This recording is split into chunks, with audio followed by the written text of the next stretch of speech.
Había pájaros por todas partes en los árboles de la mañana que Sam murió. Vi pinzones dorados, gorriones y trepadores, y cantaban, aunque estábamos a mediados de octubre. Al menos así es como lo recuerdo. Nos reunimos todos alrededor de su cama. Parecía un pájaro, delgado y pequeño, con la cabeza y las manos asomando por debajo de la manta. Sam llevaba enfermo bastante tiempo. No había nadie entre nosotros que no le hubiera estado maldiciendo en secreto, por retrasarnos y comer sin contribuir. Creo que era cáncer, y lo tenía desde mucho antes del brote. Cuando se durmió por última vez, con nosotros cogiéndole las manos, llorando a su alrededor como una familia, fue algo hermoso. No le habían disparado en la cabeza, no fue mordido ni despedazado por cadáveres vivientes. No le clavaron un cuchillo en el vientre.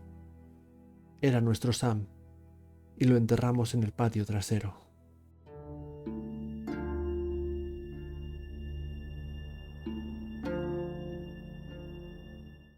Saludos amigos, amigas, seguidores y seguidoras de En 5 Minutos Roll. Bienvenidos a una nueva reseña de un manual básico de un juego completo. En este caso, como bien sabéis, como estáis viendo en pantalla, vamos a analizar The Walking Dead Universe, el juego de rol. Este título, publicado por Fria Ligan o Free League, la editorial sueca, en el año 2023, y que intenta adaptar o trasladar a nuestra mesa de juego la experiencia de ser el protagonista o ser uno de los personajes de la famosa serie de televisión que a su vez está basada en unos populares cómics. Bien, The Walking Dead Universe, un juego escrito y diseñado por Nils Hintze, del cual me disculpo de antemano si pronuncio incorrectamente su nombre, autor de otros títulos como por ejemplo Historias del bucle o Besen. Veremos a lo largo del vídeo si realmente la adaptación ha resultado ser satisfactoria o si por el contrario se queda a medio gas. Antes de empezar con la reseña propiamente dicha, ya sabéis que me gusta aclarar una serie de cuestiones que considero relevantes / importantes. La primera de todas ellas, todo el material que vais a ver en este vídeo está en completo inglés, tanto la edición física como la edición digital. Esto es así porque en el momento de grabación el juego aún no ha visto la luz en castellano, si bien está anunciado por parte de Devir que lo veremos en nuestro idioma. La edición con la que nosotros contamos, por tanto, es la edición en inglés original.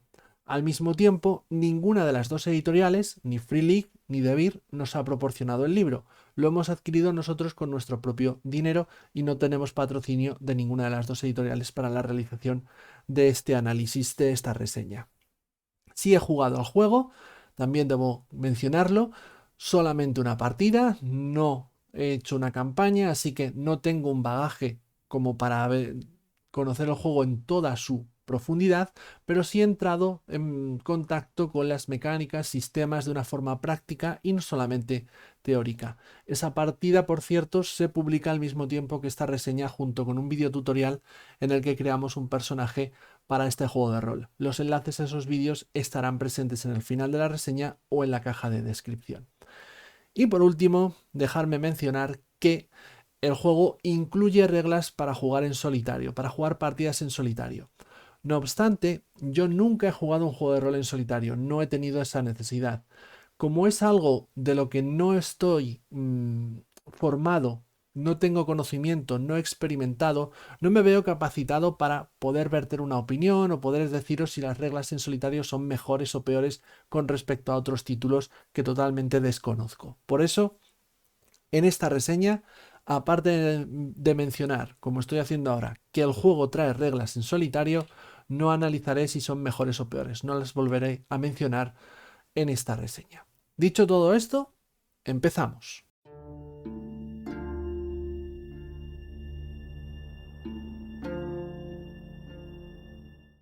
Damos comienzo a nuestra reseña hablando de la edición física y la presentación visual del presente juego de rol.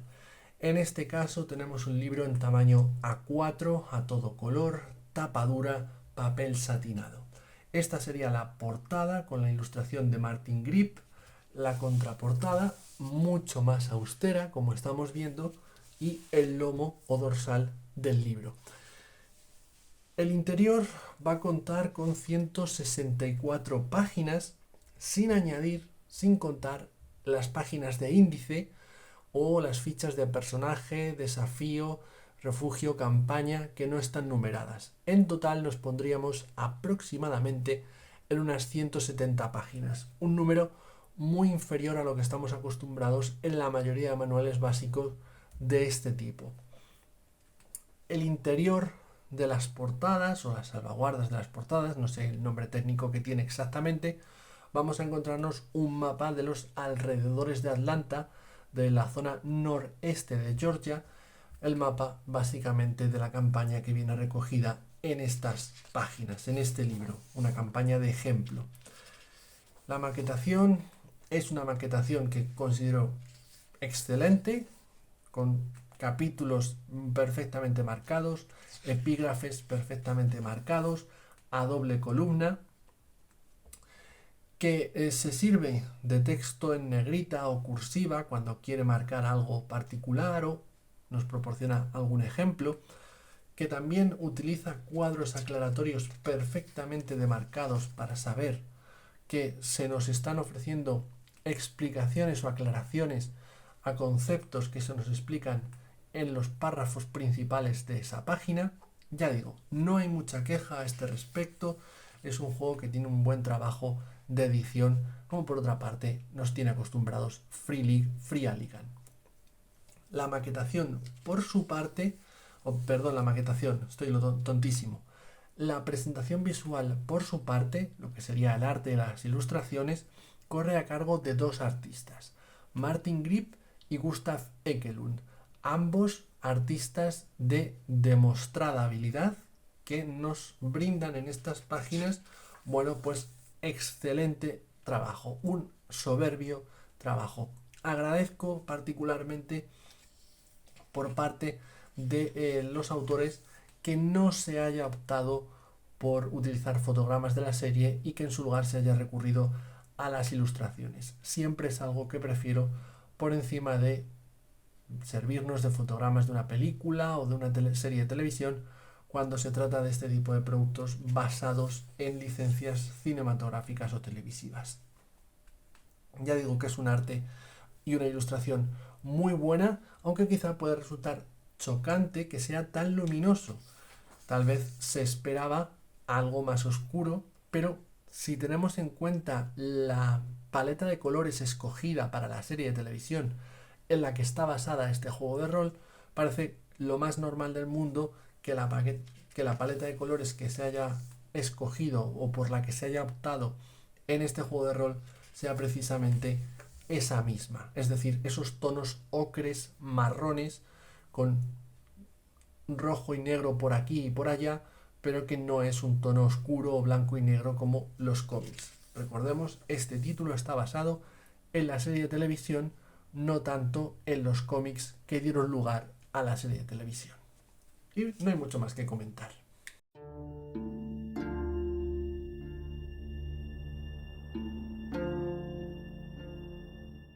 Vista la edición y la presentación visual de este título, es el momento de que nos sentemos a analizar el contenido de sus páginas. Y voy a dar comienzo a esta reseña, en este sentido, hablando por la ambientación o el trasfondo de este juego de rol, que en esencia es bastante basicote y poco atractivo.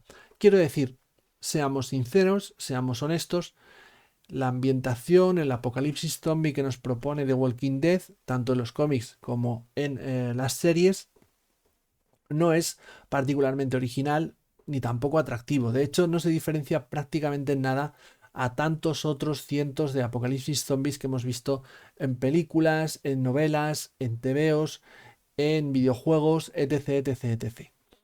Estamos ante un apocalipsis zombie en el que se supone que llegado cierto día, los muertos se comienzan a levantar de sus tumbas y acaban devorando la carne de los vivos. Esto supone un colapso de la civilización y a partir de ese instante la gente, los supervivientes, aquellos que no murieron en el día cero y en los días que le siguieron, tienen que aprender a sobrevivir. Tienen que buscar la forma de sobrevivir, buscar su propia motivación para seguir vivos en un mundo en el que la muerte está tan presente, temerosos de otros seres humanos porque ahora que las reglas de la civilización ya no rigen, tienen que aprender a relacionarse en esta tabula rasa en la que todo vale.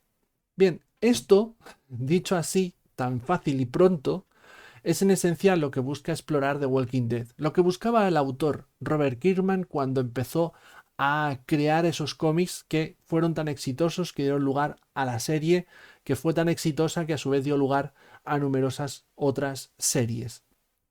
Y es esa exploración del ser humano, esa exploración de personajes y las relaciones entre ellos, lo que cautivó a millones de lectores y espectadores en todo el mundo, y es lo que busca este juego trasladar a nuestra mesa de juego, a nuestro grupo de rol.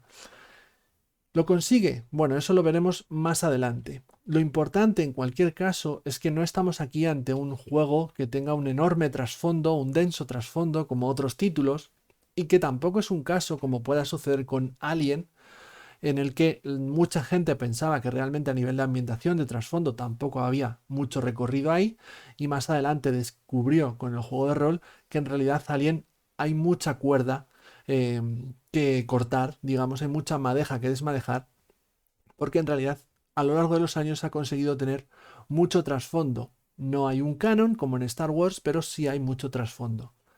No es ese el caso de The Walking Dead. Ya digo, es muy básico. El autor en este caso nos va a proporcionar 6 páginas de ambientación y no es una descripción de localizaciones ni nada por el estilo. Menciona muy de pasada por qué los zombies se levantan de sus tumbas. Es algo que en la serie, por lo que tengo entendido, sí se explica o sí se llega a mencionar. En los cómics jamás se menciona. A este respecto debo advertir que yo me he leído todos los cómics de principio a fin. No he visto ni un solo capítulo de la serie. Ojo, cuidado. Pero es que realmente no es importante ni siquiera ver la serie para poder disfrutar de este juego o poder comprender qué es lo que busca trasladar a mesa este juego. El autor se centra en hablarnos de, a nivel ambiental, a nivel de trasfondo, de cuál es el centro, cuál es el foco de estas historias. Y es la gente. Los zombies, el apocalipsis zombie es el telón de fondo, es el peligro que les va a acechar, que va a estar siempre presente, pero no es el protagonista. El protagonista son tus jugadores y las otras personas con las que se encuentren. Eso es la ambientación y a eso están dedicadas las 6 páginas de este libro.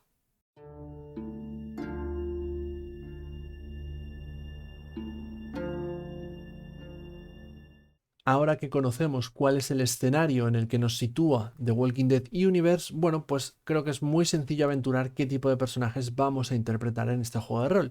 Y efectivamente seremos esos protagonistas, esos supervivientes, esa gente que tiene que luchar en este apocalipsis zombie por llevarse algo a la boca, por encontrar un lugar seguro en el que dormir o por aprender a relacionarse con otros seres humanos en un entorno en el que no rigen las leyes de la civilización.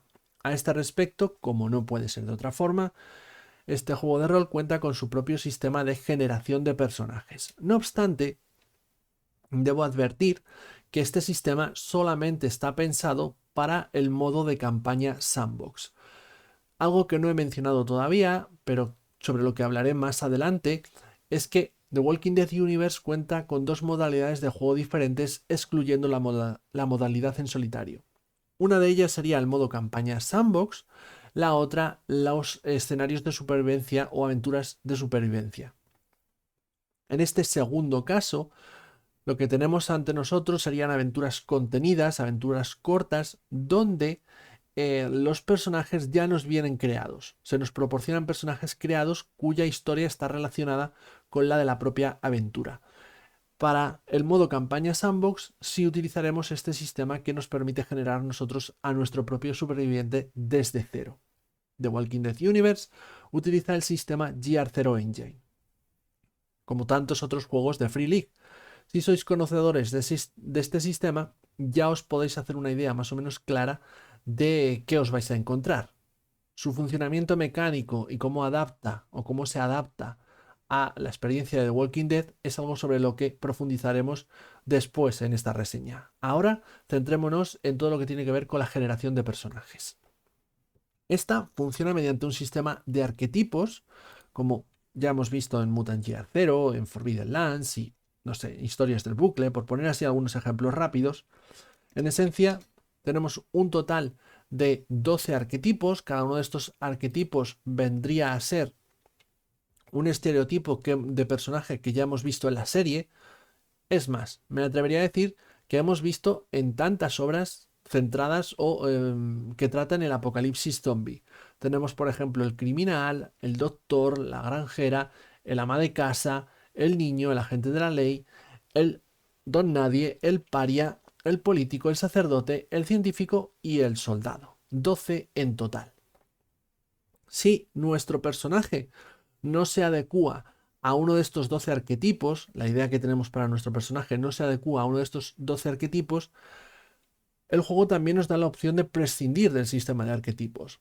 En esencia, lo que nos dan los arquetipos es una habilidad principal, un atributo principal, una serie de talentos específicos y ejemplos de cuál podría ser nuestra motivación, nuestro problema, nuestro equipo inicial y las relaciones que mantenemos con otros personajes. Es decir, prescindiendo del sistema de arquetipos, todo cuanto tenemos que hacer es escoger un atributo principal, una habilidad principal y acotar qué talentos van acorde a nuestro personaje. El resto del sistema de creación se mantiene intacto. Así que bienvenido sea que el juego también nos ofrezca esa otra opción. Cuando estamos generando nuestro personaje, el primer paso será efectivamente escoger el arquetipo, pero a partir de ahí nuestros siguientes pasos serán escoger su problema y su motivación. El problema es algo que per se no tiene ningún efecto a nivel mecánico, viene a ser algún tipo de defecto de personalidad, cosas como que se obsesiona con los detalles o es leal es leal al líder del grupo. En esencia se trata de una frase corta o una sola palabra que el director de juego conozca para que cuando metas la pata en las tiradas pueda de alguna forma hacer que entre en partida ese defecto y que te perjudique. O bien que le sirva a él durante el modo campaña para generar desafíos, en esencia subtramas, que seguir a raíz de ese problema que tiene tu personaje. La motivación, la razón que tu personaje tiene para seguir vivo día tras día y seguir intentando sobrevivir, sí tiene un efecto a nivel mecánico. Una vez por sesión y cuando esté justificado narrativamente, podemos utilizarla para obtener un +2, un bonificador de +2 a la tirada que vayamos a realizar. A nivel de puntuaciones, la ficha de personaje solamente tiene dos características puntuables, los atributos y las habilidades. Los atributos son 4, fuerza, agilidad, astucia y empatía, que básicamente vienen a ser esas características básicas que tiene todo ser humano, independientemente de su condición, raza, religión o como queráis denominarlo. Y por otro lado, tenemos las habilidades, donde sí se requiere un entrenamiento y evidentemente no todo el mundo es diestro en las 12 habilidades con las que cuenta el juego. Un total de 12, sí. Es un número bastante contenido, es el número habitual del sistema Gear Zero Engine. Esto da como resultado una lista de habilidades relativamente genérica, que pierde profundidad con respecto a otros juegos, pero que al mismo tiempo, al no ser tan extensa, no te obliga a ti como director de juego en partida a memorizar o tener presente una larga lista de habilidades para saber qué habilidad sería la correcta solicitar a tu jugador en cada momento, ¿no? La lista de habilidades en inglés sería Close Combat, Endure, Force, Mobility, Range Combat, Stealth, Scout, Survival, Tech, Leadership, Manipulation y Medicine. ¿A qué me refiero con esto de que no hay mucha profundidad y son algo genéricas? Bueno, pongamos por caso Manipulación. Manipulación es una habilidad de interacción social y es la que utilizaremos cada vez que queramos llevar a alguien a nuestro huerto, a quien básicamente queramos que haga algo que a nosotros nos interesa. Bien sea porque lo convenzcamos mediante argumentos, porque lo seduzcamos o porque lo intimidemos, siempre utilizaremos manipulación. Mientras que en otros juegos, esas tres formas de convencer a otra persona, pues serían tres habilidades distintas. A eso me refiero. Hay un total de 12 habilidades porque son 3 habilidades por cada uno de los atributos. Si hay 4 atributos, pues 4 por 3, 12. Ya lo tenéis claro.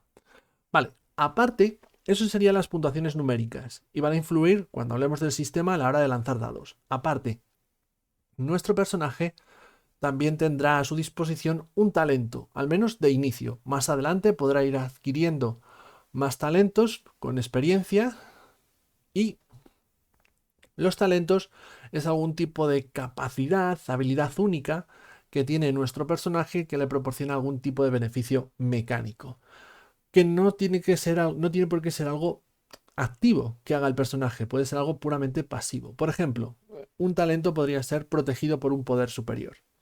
En este caso, nuestro personaje, cuando vaya a ser la víctima de un ataque y se lanza un dado aleatorio para ver si es él o uno de sus compañeros, nosotros lanzamos 2 veces ese dado, nos quedamos con el mejor resultado. De esta forma, parece que hay un poder superior que le protege y es más probable que la víctima del ataque sea uno de sus compañeros a que sea nuestro personaje. A eso me refiero con los talentos y su pequeño beneficio mecánico. La singularidad que tienen estos talentos en The Walking Dead Universe es que sus requisitos, los requisitos para poder adquirirlos, una vez ya está la campaña en marcha, no durante la creación, en la creación no tienen requisito ninguno, pero una vez está la campaña en marcha sí tienen esos requisitos, y esos requisitos no son mecánicos. Donde en otros juegos se nos exigiría tener una serie de puntuaciones concretas para poder acceder a un talento específico, aquí lo que se nos exige es que en partida, narrativamente, haya sucedido algo concreto y que ese algo concreto es el requisito para poder acceder a ese talento en especial. Por ejemplo, nuevamente, protegido por un poder superior. El requisito es algo tan simple, pero a la vez tan complicado, como que nuestro personaje se salve contra todo pronóstico.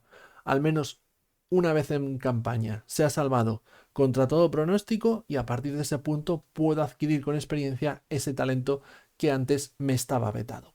Es quizá el giro, la vuelta de tuerca que introduce este título al sistema GR0 Engine en lo que a talentos se refiere. Aparte, todos los personajes, sean jugadores, sean NPCs, tienen 3 niveles de salud diferentes, o 4 si contamos el cuarto como un nivel de salud.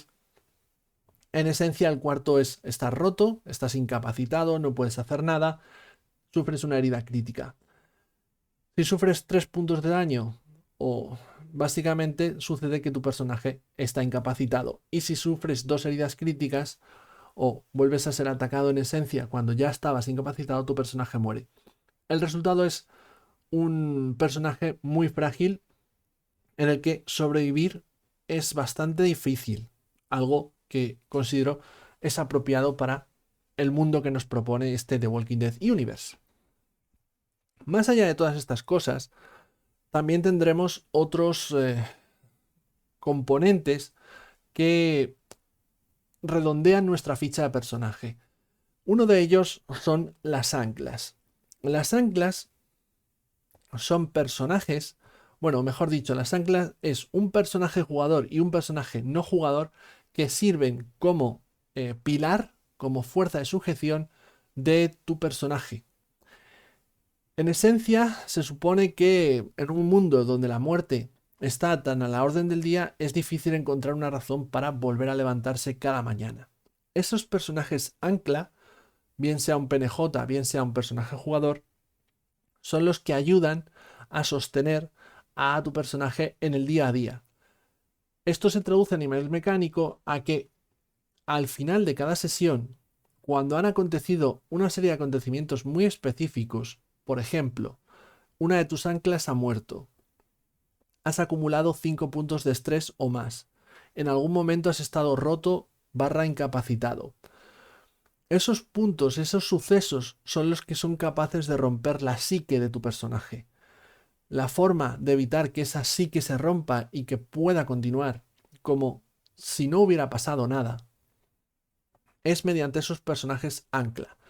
Al final de la sesión se realiza una tirada de empatía o astucia, dependiendo de lo que quiera lanzar el jugador, y por cada personaje ancla que siga vivo se obtiene un +2 en esa tirada. Es más fácil tener éxito. Si se falla, entonces nuestro personaje puede perder su motivación, teniendo que volver a ganar otra motivación en algún momento de la campaña. Puede desarrollar algún tipo de psicosis, como por ejemplo hablar con los muertos, o puede desarrollar otro defecto de personalidad, otro problema permanente que el director de juego utilice en sesiones futuras para meterle en problemas o para generar desafíos subtramas en la campaña. Aparte, las propias anclas sirven para aliviar estrés durante las sesiones de juego. Ya digo, esto es un poco lo que nos vamos a encontrar. A partir de ahí, bueno, equipo, la experiencia, evidentemente, en este juego es un sistema GR0 Engine para obtener puntos de experiencia. Al final de cada sesión se ha de responder afirmativamente a una serie de preguntas, como si hemos participado en la sesión o si utilizamos nuestra motivación en algún momento de la partida. Y relaciones con otros PNJs, cuando vamos a generar una campaña sandbox. Los jugadores no solo han de crear su personaje, sino también el resto de PNJs que están en el grupo. Aquí en estas tablas se nos ofrecen algunos de ejemplo, por si queremos hacerlo más rápido, y luego a nivel conjunto generar nuestro refugio.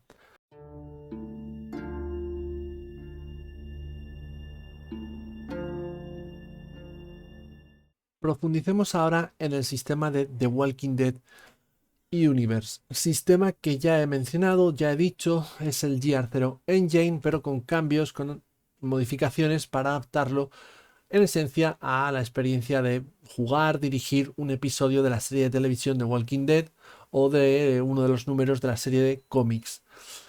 A este respecto, quedo muy contento con el resultado final cuando se trata de aventuras cortas, aventuras contenidas, donde creo que vas a tener una experiencia muy divertida, muy satisfactoria. No así cuando se trata de campañas de larga duración o campañas sandbox, donde creo que a la larga se le van a ir viendo las costuras a este sistema, sobre todo a las mecánicas abstractas que se han introducido con este juego de rol al GR0 Engine, que por lo general es un sistema que funciona muy bien para esas campañas sandbox. De hecho, es algo que funciona tan bien que el juego se empeña en que juguemos en esa modalidad, pese a que, como digo, no creo que el resultado vaya a ser tan positivo a cuando juegas una aventura más corta. Pero sobre esto me explayaré un poquito más adelante. De momento, vamos a hablar del sistema en sí. Voy a intentar explicaros un poquito el funcionamiento básico del sistema para aquellos que no lo conozcáis, y para los que sí estéis familiarizados, bueno, pues saber qué cambios he introducido con respecto a otros títulos que utilizan también el GR0 Engine. A este respecto, el GR0 Engine utiliza reservas de dados de 6 caras. Cuando es narrativamente interesante saber si la acción que está intentando realizar tu personaje ha tenido éxito o ha fallado, el director de juego te va a solicitar una tirada por una habilidad, una de las 12 habilidades con las que cuenta este título, la que evidentemente sea más pertinente, la que mayor relación tenga con aquella acción que estás intentando llevar a cabo. Para saber cuántos dados de 6 caras tenemos que lanzar en esa tirada, sumaremos nuestra puntuación en el atributo del que depende esa habilidad y la puntuación de la habilidad, siempre y cuando tengamos algún tipo de puntuación en la habilidad. Si no la tenemos entrenada, solamente lanzamos la puntuación en atributo. Si además tenemos algún tipo de bonificador, sumaremos dados. Si tenemos penalizador, restamos dados. Cuando sepamos el número final de dados que tenemos que lanzar, los lanzamos. Un resultado de 6 en alguno de esos dados será un resultado de éxito. Hay algunos casos excepcionales en los que el director de juego puede establecer que la acción es muy difícil y no basta con obtener solamente un éxito. Hace falta tener 2 o incluso 3 éxitos en la tirada. Pero estos casos son raros, no son habituales. Lo normal es que baste con un solo éxito. Si hemos obtenido más de un éxito, tenemos éxitos adicionales, éxitos sobrantes. Esos éxitos sobrantes podemos utilizarlos, gastarlos para comprar beneficios, como por ejemplo en una tirada de ataque causar más daño, o en una tirada de sigilo entregar esos éxitos adicionales a los compañeros que no han tenido éxito en su tirada de sigilo. Cada habilidad en el manual te va a decir si existe la opción de que puedas gastar éxitos adicionales de alguna forma o no. Y esto es la tirada básica, cuando hemos tenido éxito. Si no hemos obtenido éxito, hemos fallado. Sin embargo, fallar no es el final del camino, Porque este juego, el Gear Zero Engine, utiliza una mecánica que nos permite repetir tiradas. A esto se le conoce como forzar la tirada. Forzar la tirada, por lo general, es algo que no se hace gratuitamente. Sin embargo, en mi experiencia, todo el mundo acaba haciéndolo gratuitamente. ¿A qué me refiero con esto? En The Walking Dead Universe, como en otros juegos que utilizan este sistema, no todos, pero sí otros, antes de forzar la tirada, tenemos que justificar narrativamente qué hace distinto nuestro personaje para volver a intentarlo y tener la opción de tener éxito donde primeramente no tuvo éxito. Hasta que no justifica narrativamente esa segunda intentona, no se gana el derecho a repetir la tirada. Ya digo, esto es algo que en mi experiencia, por lo general, la gente se lo salta a la torera. Y en esto entono yo también el mea culpa que me ha pasado. Por lo general estás metido en el ritmo de partida, ves la tirada, he fallado, voy a forzar. Y fuerzas. Y te olvidas por completo de tener que dar algún tipo de explicación. Si no puede justificar narrativamente el jugador que hace su personaje distinto, no se ganaría el derecho a forzar la tirada y por tanto no podría forzar la tirada. Pero vamos a asumir que se ha ganado ese derecho. En ese caso, antes de volver a lanzar los dados, el jugador tendrá que subir un punto su reserva de estrés. El estrés es una reserva de puntos que no tiene límite y que no necesariamente se sube única y exclusivamente forzando tiradas.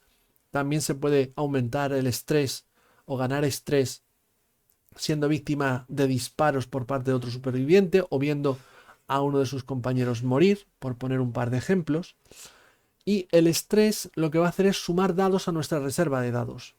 Cada vez que tengamos que tirar una tirada, sumaremos tantos dados de estrés como puntos de estrés tiene nuestro personaje en ese momento. Esos dados son dados de un color distinto. Si utilizamos los dados oficiales, digamos que los dados normales, los dados base, son de color negro y los dados de estrés son de color rojo. Por un lado, guay, por un lado, genial, aumenta nuestras probabilidades de éxito.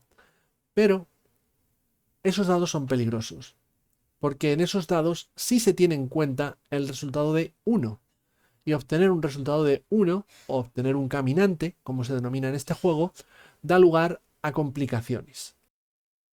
Pero hablábamos de forzar la tirada. Así pues, vamos a decir que hemos justificado el poder forzar esa tirada, hemos aumentado nuestra reserva de estrés en un punto, con una reserva de estrés de un punto sumaríamos un dado de estrés, lo introducimos en nuestra reserva de dados y lanzamos esa tirada. Tal vez hemos tenido éxito, tal vez hemos fallado, ahora mismo eso no nos interesa, lo que me interesa es que hemos obtenido un 1, justamente un resultado de caminante en nuestro dado de estrés. En este caso hemos metido la pata. Meter la pata es esa complicación, es una circunstancia en la que el director de juego narra qué es lo que ha salido mal. Y es algo que lo hace el director de juego. El jugador puede ofrecer ideas, pero el control del personaje en ese momento pasa a manos del director de juego, que es el que dice qué ha sucedido en concreto, qué es lo que ha salido mal. Puede ser algo tan inoportuno como un arma que se encasquilla o que se queda sin balas en mitad de un tiroteo, o que nuestro coche, intentando esquivar un caminante en mitad de la carretera, se sale de la carretera y acaba atascado en la cuneta.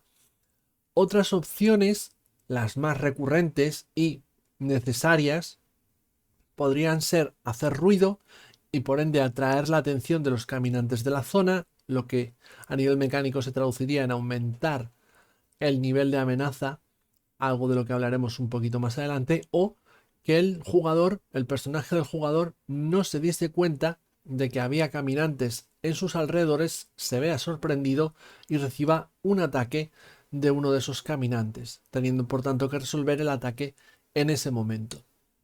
Digo que estas dos circunstancias son muy manidas, son básicas, son necesarias porque es el recurso que tiene el director de juego para poder atacar con los zombies, ya que los zombies no son PNJs en este juego, no son enemigos con sus estadísticas, y la única forma que tenemos como directores de juego de utilizarlos ofensivamente es que los personajes metan la pata o que se estén enfrentando a una horda, a un enjambre de estas criaturas. Pero, insisto, más adelante hablaré de este sentido. De momento, este sería el funcionamiento básico de la tirada del sistema del GR0 Engine. Me interesa particularmente hablar del combate o de las formas de gestionar el combate que tiene este The Walking Dead Universe, porque un dato muy importante que hay que conocer es que el combate siempre, siempre, siempre involucra a los supervivientes. Como mucho a animales también, porque el juego trae perfiles de animales, pero nunca, nunca, nunca, nunca a los caminantes, a los muertos vivientes. Si el director de juego quiere manejar ofensivamente a un zombie, tiene que servirse de esas meteduras de pata por parte de los personajes o de las hordas cuando estos se convierten en una amenaza prioritaria. De momento, el combate, como digo, es entre supervivientes y el juego nos trae dos formas de aproximarnos o de gestionar este tipo de situaciones en partida. Una sería los duelos, la otra serían las reyertas o peleas, escaramuzas, brawls en inglés, no sé cómo lo traducirá definitivamente Debir en la edición en castellano. Los duelos involucran a pocos personajes, a pocos supervivientes. 2, tal vez 3 como mucho, más de 3 o 4 sería demasiado. Aquí hablo con conocimiento de causa, ya que yo gestioné un combate entre 5 PJs y una PNJ con un duelo, y aunque no quedó mal, sí que creo que fue una decisión incorrecta y que hubiera sido más satisfactorio utilizar las reglas de reyerta. Las reglas de duelo, en esencia, es una tirada enfrentada. Ambas partes están intentando atacarse, están intentando hacerse daño, se hace una tirada enfrentada con las habilidades pertinentes y si ambas partes tienen el mismo número de éxitos, bueno, pues se supone que ambas partes causan daño. Si una de las partes tiene más éxitos que la otra, la que gana es la que hace daño.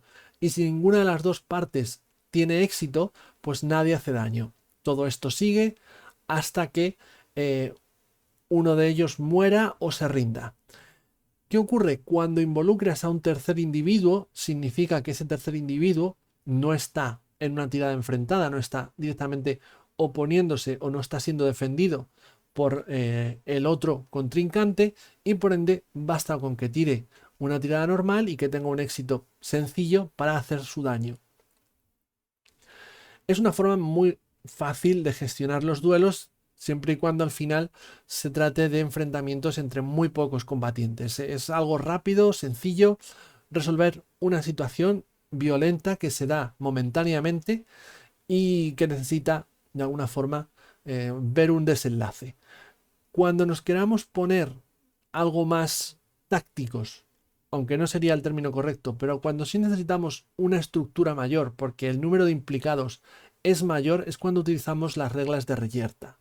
Estas reglas de reyertas lo que en esencia nos proporcionan es una estructura para un tipo de situaciones que pueden volverse caóticas, para gestionar unas situaciones que pueden volverse caóticas, debido sobre todo al número de participantes en este tipo de enfrentamientos. El autor nos recomienda tener un mapa a mano, algo que considero totalmente superfluo. No es necesario dibujar un mapa, no es necesario que tengas mapas, no es necesario que tengas tokens. Esto no es un juego táctico. No hace falta medir distancias, no hace falta contar casillas.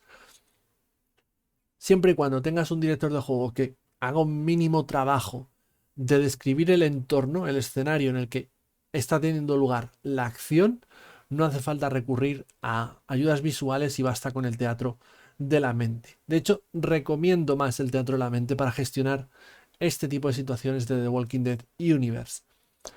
Como digo, nos va a proporcionar una estructura. Esa estructura va a ser dividir la acción en rondas. El número de rondas dependerá enteramente de lo rápido que se resuelva ese conflicto. Y cada ronda va a venir dividida en 6 fases distintas. El orden de esas fases, puesto que aquí no hay tiradas de iniciativa ninguna, corresponde a lo que tiene más sentido, lógicamente, que acontezca antes. Así pues, las fases serían ponerse a cubierto, ataque a distancia, ataque cuerpo a cuerpo, movimiento, primeros auxilios y cualquier otro tipo de acción que no esté comprendida en las fases anteriores. Cada jugador y PNJ tiene nada más que una acción y actuará, bueno, pues en el momento oportuno dentro de esas 6 fases. Si lo que quieres es hacer un ataque a distancia, bueno, pues en la segunda fase es cuando actúa después de todos aquellos que hayan optado por ponerse a cubierto. Ya digo, no es un sistema táctico, no es un sistema hiper profundo con granularidad, es un sistema que viene a dar un orden a unas situaciones, unos momentos que requieren de ese orden, pero nada más. De hecho, una de las cuestiones, de las lecturas que podemos sacar de estas modificaciones que se han hecho al sistema GR0 Engine y que reconoce el propio autor en el libro, es que se ha buscado una óptica, una aproximación abstracta al sistema. No se busca simular la realidad, ni muchísimo menos con las reglas de The Walking Dead Universe, sino que lo que se busca es ofrecer una lectura narrativa a los resultados de las tiradas de dados. Es decir, no estamos intentando ser realistas en ese tipo de acciones, sino que la lectura de esos resultados en los dados, sean estos en combate, sean fuera de combate y demás, genere una narración, articule una narración, haciendo, por tanto, que este juego sea un juego narrativo. De ahí esa idea que yo transmitía al principio de que creo que funciona mucho mejor en una aventura corta, en una aventura de contenida, donde ese funcionamiento narrativo explota y da como resultado una experiencia muy satisfactoria, pero cuando intentas trasladar esa misma filosofía, esa abstracción, a una experiencia de mayor duración, a una campaña más larga, se pierde esa granularidad, se pierde esa profundidad y se vuelve un juego mucho más repetitivo. Y esto es particularmente cierto en las mecánicas y sistemas de gestión de hordas de los muertos vivientes. Lo cierto es que en un principio no me resulta desacertada la opción, la aproximación que ha hecho el autor en este juego a los zombies, a los caminantes. Si analizamos The Walking Dead, como hicimos al principio, descubrimos un universo en el que realmente los zombies y combatir a los zombies no es el foco de la acción, de la narración. Todo lo contrario. Los muertos vivientes son una amenaza persistente, una amenaza del entorno, un peligro que obliga a los personajes a mantenerse alerta, que en algunos momentos genera situaciones de tensión y que llegado a cierto punto de la historia, sin lugar a dudas, va a causar alguna clase de tragedia. Y eso es exactamente lo que nos vamos a encontrar en este libro, en este juego de rol. Los caminantes no son PNJs, no tienen estadísticas jugables, lo he dicho antes, lo vuelvo a repetir, en su lugar son esa amenaza del entorno. ¿Y cómo medimos esa amenaza del entorno? El director de juego, cada vez que los jugadores visitan una localización, establece un nivel de amenaza. Ese nivel de amenaza, que es una escala que oscila entre el 0 y el 6, va a representar no solamente si hay caminantes, sino el grado de atención o de interés que demuestran por los personajes. Un 0 significa que no hay caminantes ninguno. Un 6 significa que no solamente hay caminantes, sino que están al alcance de un mordisco de los personajes. ¿Qué sucede si el grupo se divide? Si el grupo opta por ir a localizaciones diferentes. En ese caso, el director de juego tendrá que gestionar y manejar niveles de amenaza distintos para cada una de las localizaciones que están teniendo lugar en ese momento en la partida. Se puede dar el caso, por ende, que un grupo de 4 o 5 jugadores opte por ir a 4 o 5 sitios distintos y el director de juego tenga que gestionar 4 o 5 niveles de amenaza diferentes.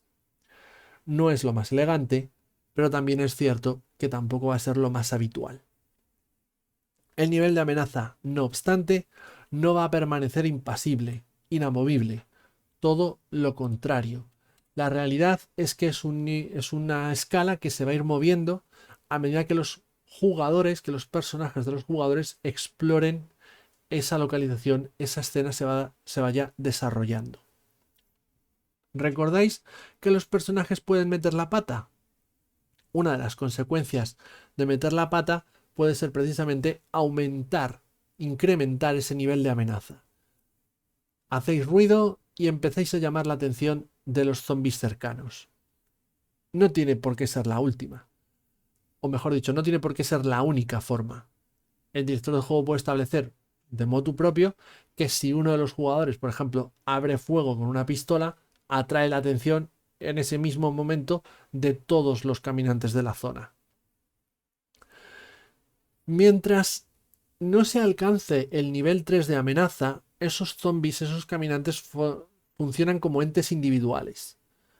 De forma que el director de juego tiene la opción de que si un jugador mete la pata, establece que la consecuencia es que sufre un ataque por parte de esos muertos vivientes que rondan por el sitio en el que se encuentra.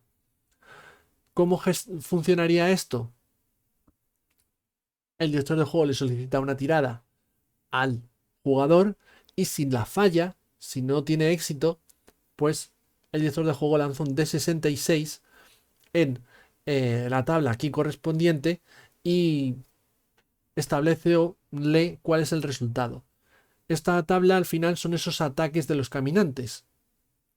Puesto que es algo aleatorio, tenemos resultados que van desde simplemente se abalanza sobre ti, forcejeas con el caminante y después le aplastas la cabeza y tú no sufres ningún daño más allá del susto, o cosas como te agarra por la espalda, te mete un mordisco en el hombro y tu personaje muere, o te mete un mordisco, yo que sé, en la yugular y tu personaje muere. Insisto, aleatoriedad, la aleatoriedad, el amigo del director de juego, el enemigo de los jugadores. Ese sería el funcionamiento de lo que tiene que ver con la amenaza, el nivel de amenaza. Pero cuando se alcanza el nivel 3 de amenaza, los zombies pasan a funcionar como un enjambre. Cuando los caminantes pasan a funcionar como un enjambre, es cuando el juego, cuando The Walking Dead Universe despliega sobre la mesa las mecánicas más abstractas, obtusas y menos elegantes de todo el título, al menos desde mi punto de vista. A partir de este momento ya no solamente tenemos que tener en cuenta el nivel de amenaza, también tenemos que tener en cuenta el tamaño del enjambre, siendo el tamaño del enjambre el número de caminantes del que consta esa zona, esa localización, y también la amenaza del enjambre. Sí, no se han currado mucho los términos. Esa amenaza del enjambre surge de la suma del nivel de amenaza y el tamaño del enjambre. La cifra resultante es el número de éxitos que tienen que igualar o superar los personajes de los jugadores cuando combaten al enjambre. Para combatir a ese enjambre, a esa horda, a esos caminantes, los jugadores solamente pueden participar 3 de ellos. Me explico un poquito mejor. 3 miembros del grupo van a ser los encargados de combatir al enjambre. El resto van a poder ayudarles o van a poder apoyarles con tiradas de liderazgo, pero no van a poder participar activamente. Sus éxitos no se van a sumar a los éxitos finales. Y los que participan activamente no pueden realizar cualquier tipo de acción. Dependiendo del tamaño de ese enjambre, van a tener que realizar tiradas de unas habilidades concretas. Cuanto mayor es el tamaño del enjambre, menor es el número de opciones de acciones que tienen a su disposición. Si los personajes igualan o superan esa amenaza del enjambre, el enjambre ve su tamaño reducido en 1. Y esto se va repitiendo hasta que se alcanza un nivel de enjambre, o mejor dicho, un tamaño de enjambre, por Dios, que cacao mental, un tamaño de enjambre inferior a 3. Aunque lo cierto es que esto hay que ser flexible, porque sí, las reglas nos dicen que en el momento en que se alcanza un tamaño de enjambre inferior a 3, estas mecánicas dejan de tener utilidad o dejan de tener uso. Pero puede ser que los jugadores lo que estén pretendiendo es limpiar la zona, que es algo que pueden hacer de forma preventiva o pueden hacer cuando ya se están enfrentando a la multitud de caminantes. Así que hay que ser flexible y a lo mejor hay que reducir el nivel hasta 0, para el tamaño de enjambre hasta 0, para dar por finalizado ese combate, ese enfrentamiento contra el enjambre de caminantes que hay en esa localización. Si por el contrario pierden, si no alcanzan o igualan o superan, mejor dicho, esa amenaza del enjambre, por tanto pierden, son los muertos vivientes los que ganan. En ese caso, el director de juego tiene tres opciones. Puede aumentar el nivel de amenaza en 1, puede aumentar el tamaño del enjambre en 1, todo ello, por supuesto, aumenta también la amenaza del enjambre, o puede realizar un ataque. Dentro de esos ataques tiene varias opciones dependiendo del tamaño del enjambre. Puede ser un ataque singular, como hemos visto anteriormente, el funcionamiento sería el mismo.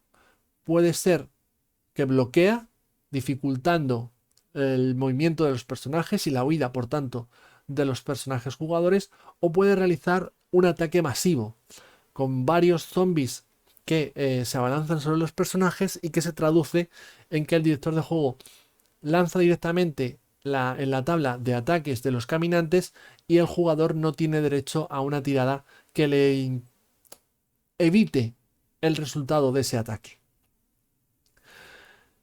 A grandes rasgos y sin entrar mucho más en detalle, esto es la mecánica, porque podría centrarme también en el hecho de que existe la opción de casi conseguirlo. Es decir, los jugadores no alcanzan esa cifra de amenaza en enjambre, pero se quedan por encima de la mitad de esa cifra, en cuyo caso acumulan un éxito para la ronda siguiente, pese a que han perdido la ronda. Al mismo tiempo, también hay alguna regla que no está muy bien explicada y que me he tenido que enterar a posteriori consultando foros de internet, como es que cada vez que el director de juego realiza un ataque cuando gana el enjambre, se reduce la puntuación de amenaza de enjambre en 1, algo que se menciona aquí, pero que, insisto, no está muy claro tal y como está explicado. A esto hay que sumarle que hay ciertas cosas o dudas que surgen con la lectura de esta mecánica, y es que, ¿qué pasa si los jugadores meten la pata en esas tiradas? ¿Las reglas de meter la pata se aplican o no se aplican? Porque no especifica nada el libro. Siguiendo ese criterio, yo opté por aplicarlas, pero no sé si lo que dice está bien o es incorrecto. Sea como fuere, ya digo, este es el sistema. ¿Cuál es el problema principal que le encuentro? Más allá de que sea poco claro, muy abstracto, algo obtuso, difícil de explicar a veces a los jugadores que tardan en coger cuál es la dinámica. Que visto un enfrentamiento contra un enjambre, vistos todos.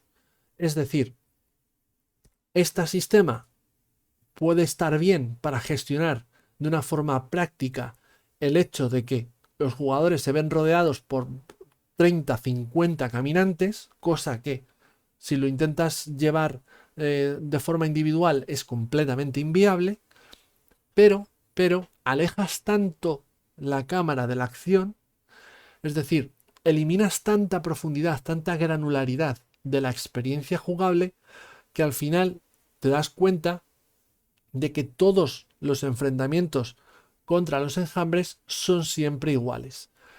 Son esta mecánica y narrar, que puede ser muy divertido y, como digo, funciona muy bien cuando estás jugando una aventura corta, pero cuando llevas una campaña de 30 sesiones y llevas 14 enfrentamientos con hordas, acaba siendo terriblemente repetitivo y poco inspirado.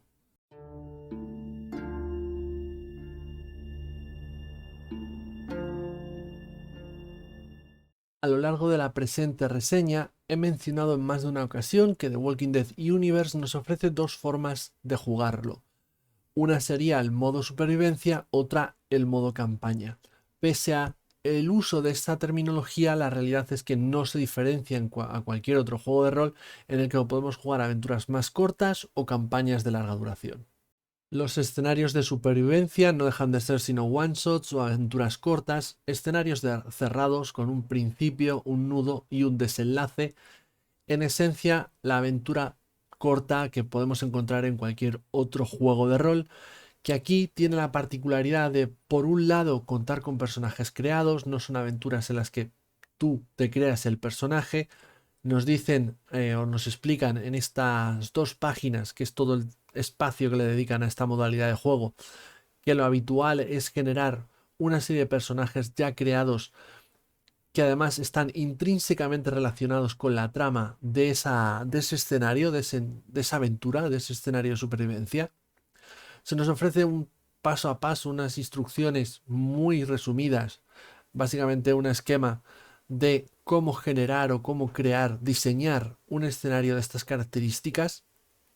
Es muy poca la información que se nos proporciona sobre esta modalidad de juego, lo cual me apena sobremanera, dado que es un título que creo funciona mejor en este tipo de aventuras, como ya he mencionado anteriormente. Dentro de lo malo, lo cierto es que muchos de los recursos que se nos proporcionan para el modo campaña, esas tablas de localizaciones, esas tablas para generar desafíos, bueno, todo ese material lo podemos utilizar también a la hora de diseñar nuestro escenario de supervivencia. Y además, una de las cosas que se nos menciona es que en este tipo de escenarios de supervivencia, al menos por parte de los autores, por parte de la editorial, sí que veremos referencias a la serie de televisión. Esas referencias pueden venir como grupos que han aparecido en la serie de televisión o personajes que han aparecido en la serie de televisión, etc, etc, etc.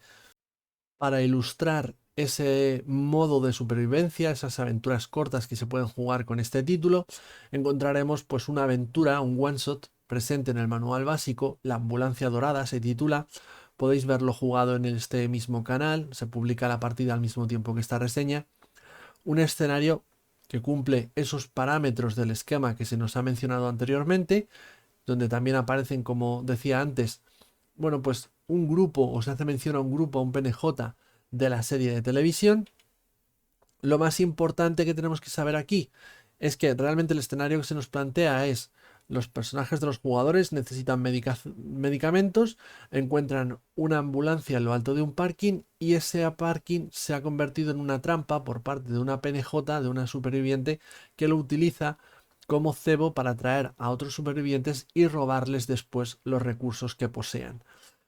En este caso, una de las partes positivas que tiene este escenario, a mi criterio por lo menos, es que permite testear y probar muchas de las mecánicas que hemos hablado anteriormente a la hora de hablar del sistema de juego, básicamente las hordas o enjambres, las reyertas o peleas, los duelos, las tiradas normales, las reglas de estrés. Quizá lo que no tiene, para lo que no deja espacio por la propia idiosincrasia del desafío planteado, es para la interpretación de los personajes y esas escenas a lo mejor más relajadas, más personales, que también forman una parte integral de la experiencia de The Walking Dead.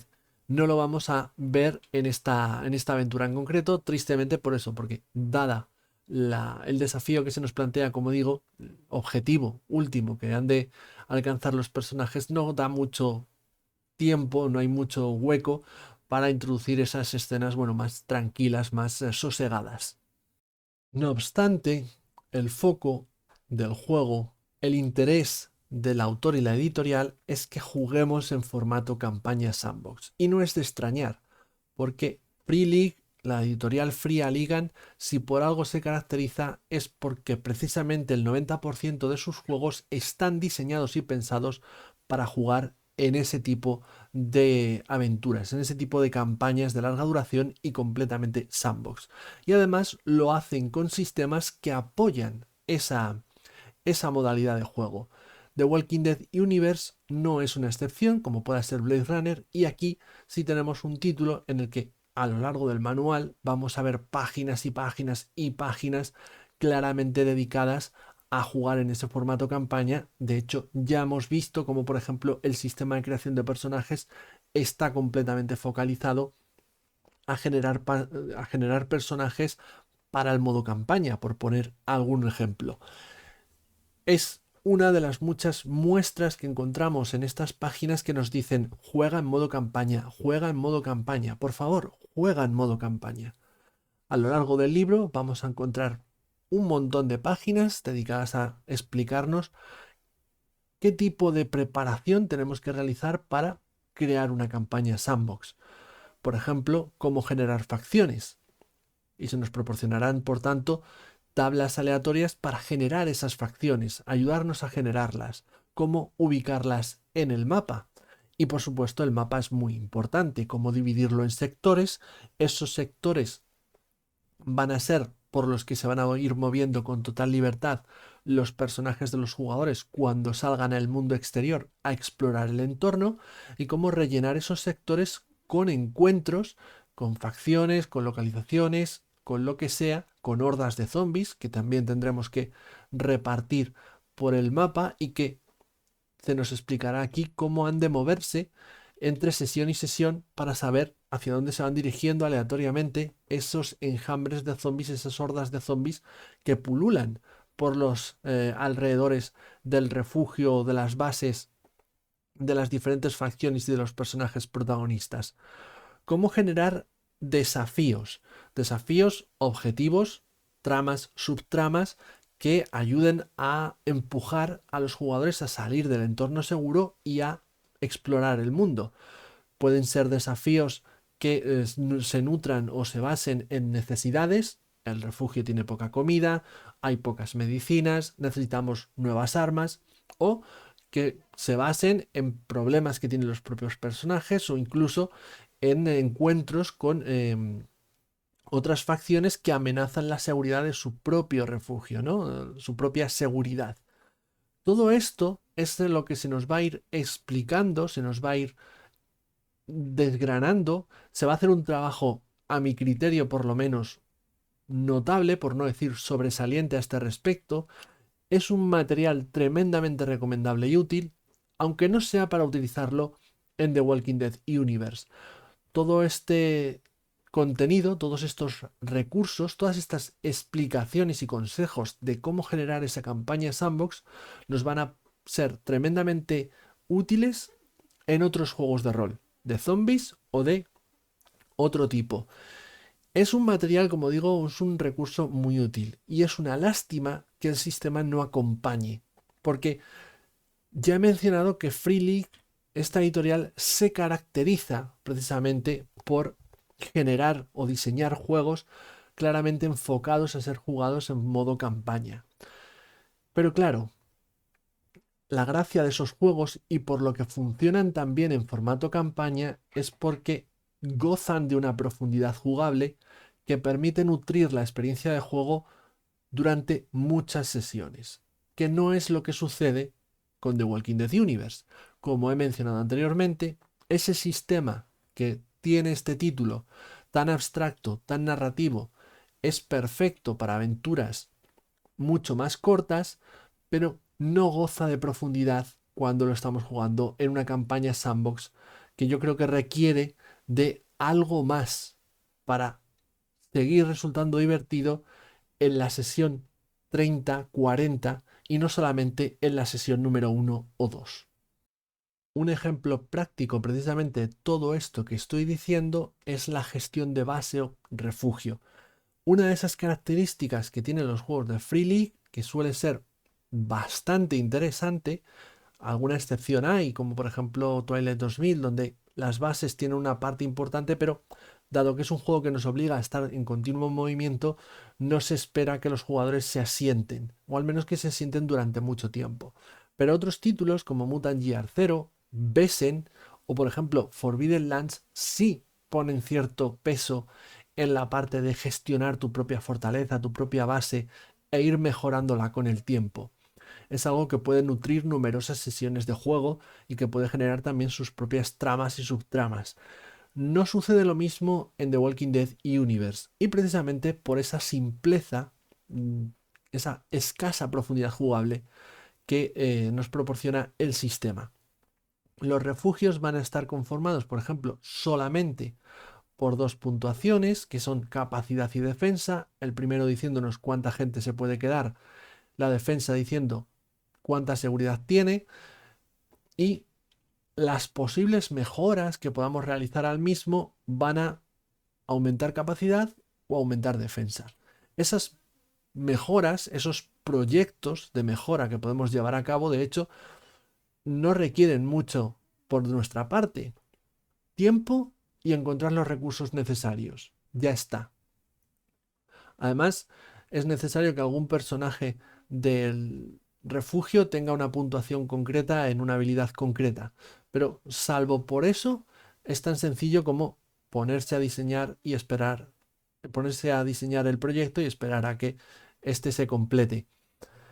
No hay ningún tipo de riesgo o de recompensa de peso para la campaña el llevar a cabo ese proyecto. De hecho, es algo que es tan anecdótico en el juego que ni siquiera se nos ofrece una lista de proyectos de ejemplos. Se nos ofrecen 8 ejemplos de proyecto en una tabla y si quieres más, bueno, pues te los inventas tú.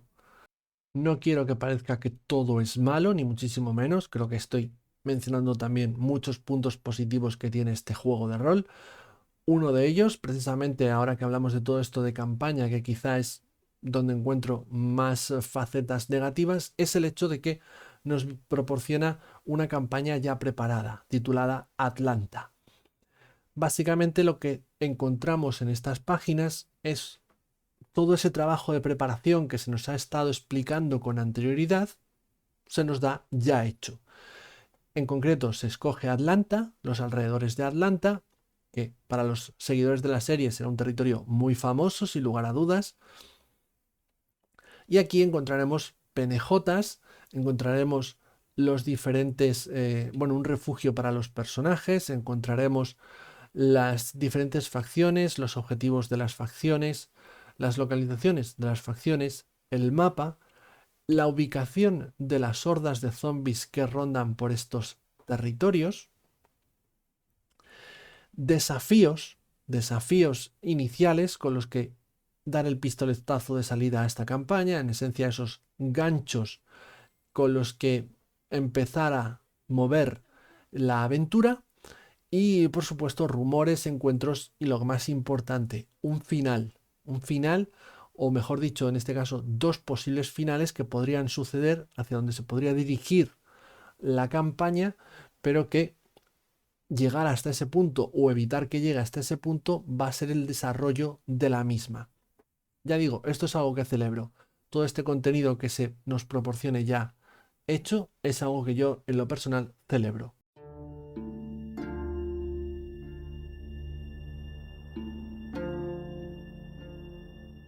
Llegados a este punto, todo cuanto me resta es ofrecer mi opinión personal, mi valoración final de este The Walking Dead Universe, este juego de rol basado en la popular serie de televisión. Y como creo que se ha ido viendo a lo largo de la reseña, le veo cosas buenas, pero también muchas malas. En este momento, si tuviera que decantarme por una posición, diría que estaría más próximo a la opinión negativa que a la opinión positiva. Perdonad. Uf, qué mal. Positivo, si tuviera que analizarlo solamente como un juego que adapta a la serie de televisión, sería una opinión positiva, porque creo que lo hace de fábula. Realmente esa abstracción del sistema, ese sistema más narrativo, acotado a un escenario cerrado, una aventura corta, funciona muy bien. Traslada muy bien lo que hemos visto en televisión. ¿Cuál es el problema? Que el juego se empeña una y otra vez en que juguemos en formato campaña. No solamente porque se nos proporcione más contenido para ese formato campaña, sino porque directamente vemos partes del diseño como la generación de personajes o de refugios que están directamente pensadas para el formato campaña, no para la aventura corta. Claro, el foco se nos sitúa tanto en que juguemos en formato campaña que es inevitable que queramos jugar en ese formato. Y es en ese formato donde vamos a encontrarle las costuras a este sistema. ¿Por qué? Bueno, pues porque esa abstracción que se celebra para una aventura corta, en cambio, en una campaña sandbox de 30-40 sesiones, es demasiado simple. Esa simpleza pierde profundidad, elimina profundidad y la profundidad lleva a la repetición y la repetición al aburrimiento y la cancelación de la partida en esencia. Es decir, vas a dedicarle un tiempo, un esfuerzo, un trabajo a una campaña que el sistema no te va a recompensar. Esto para experiencias cortas y acotadas va muy bien. Cuando tienes que jugarlo durante mucho tiempo, durante muchos meses, durante un año, sin vistas a un final claro, va a ser tremendamente aburrido a partir de determinado punto. Diferente seguramente para cada uno de vosotros, pero a partir de determinado punto habrás visto prácticamente todo lo que tiene que ofrecerte. Por eso digo que me decanto más por la parte negativa, porque si a eso le tengo que sumar otros defectos, como la falta de claridad en la explicación de determinados sistemas o mecánicas, o el hecho que, por ejemplo, haya listas de equipo con unos pocos objetos, pero que a la vez en la creación de personajes se nos listen equipos o armas que luego no están recogidos en la lista de armas o de equipo, realmente es un libro que te hace ver que requiere más trabajo. Es un libro completo, no sientes que le falte nada, pese a el escaso tamaño, las 160 páginas que tiene, pero en todo momento no puedes quitarte la sensación, o al menos ha sido mi caso, de que requiere más trabajo, requiere más esfuerzo por parte de los creadores para generar un producto más terminado, más completo. Insisto, esa es mi opinión. Así que en resumen, The Walking Dead Universe es un buen título para jugar partidas de zombies cortas, pero no sustituye a mi juego de cabecera de zombies, que es Zombie al Flesh Must Beaten. Si quiero jugar un juego de zombies, seguramente siga recurriendo a Zombie al Flesh Must Beaten y The Walking Dead Universe lo vea como, bueno, un título que tengo ahí que jugar de vez en cuando, pero no es mi favorito ni muchísimo menos. Y como digo, creo que podría ser bastante mejor de lo que nos encontramos en estas páginas. Hasta aquí llega la reseña, espero que os haya resultado útil, espero que os haya gustado. Si discrepáis, pues podéis ponerlo en los comentarios, que consideráis que yo no estéis de acuerdo con lo que he dicho. Sea como fuere, podéis darle a me gusta, podéis suscribiros al canal, podéis convertiros en miembros a cambio de una pequeña cantidad, que si mal no recuerdo estaba en 99 céntimos o 1,99 €. Hay dos niveles. Y yo por mi parte me retiro, citándoos a futuras reseñas, partidas o charlas de The Walking Dead o de otros juegos de rol, ya que si algo hacemos en este canal es jugar muchos juegos de rol muy distintos y hablar de muchos juegos de rol muy distintos. Nada más, adiós.